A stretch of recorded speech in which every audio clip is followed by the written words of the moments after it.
Hey guys, Natasha with the Day with Ethel vlog.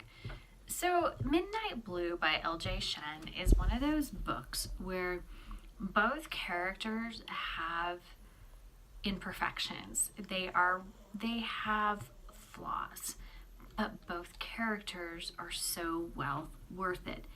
And this book is about second chance romance, and it's really about how you fight for love again.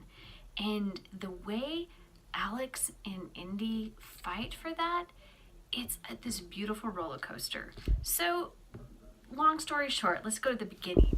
Indigo was looking for a job. She needs to help her family. She is a helper. She's constantly trying to help out her brother because he saved her when their parents were killed by a hit and run years ago.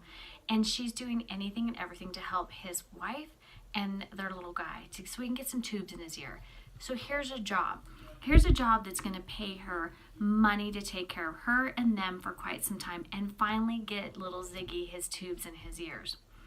Lo and behold, she has to babysit for this arrogant, egotistical rocker, Alex. But Alex really isn't that hard once you crack that shell, because he's always taking care of everybody. His family that he doesn't care for, his sister that just uses him, and then all of his bandmates, because he's taken the people in his life and made them what he thinks who they are today. But ultimately, these people truly do love him. But Alex's past of being a former addict, a former alcoholic, has caused him to have a babysitter. It's Indigo. And Indigo is kind of the gal that she's old Hollywood. She's like Marilyn Monroe meets this beautiful fashionista, in my opinion, because when I'm reading this story, her fashion I love, and I can see her beautiful hair and her beautiful eyes in these gorgeous dresses that she makes herself. And throughout this 3-month tour, she's making her Paris dress. In this Paris dress is little sayings about what Alex has done to her. Alex is a jerk to her at first. Like, he does not want this sitter, and he's ready to get rid of all the sitters that his managers and them have always hired for him.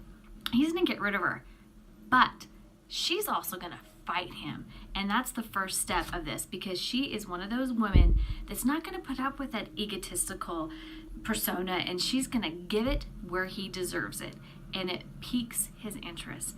And all of a sudden, Alex is taking a step back, and he's starting to see, wow, she has balls, bigger balls than him at times. And that's why I love this story. It is emotionally raw to watch Alex finally overcome something that he doesn't need that toxic past. He needs what's in the future right in front of him. That is his muse. They sit in the hallway. He asks her about her past. He starts writing. All of the music juices start happening for him, and he starts becoming his artist again. He sees through her, but she sees through him, and these two make this bond. But it all comes down. And now these two have to fight for their love. And that's what I love about second chance romance is because you finally get to see somebody fighting for their love, fighting for what is right.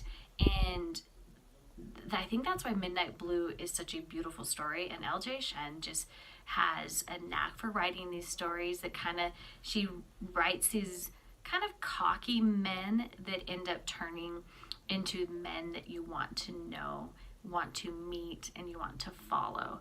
But then she writes these women that are strong, passionate, and they know how to stand up for what is right. And I think that's why I love this story so much. So guys, it's in the links. I highly recommend it. It's L.J. Shen. She's like one of those authors that I would love for her to follow and meet one day, just because she does really write some beautiful stories. So talk to you guys later. Have a wonderful day. Bye.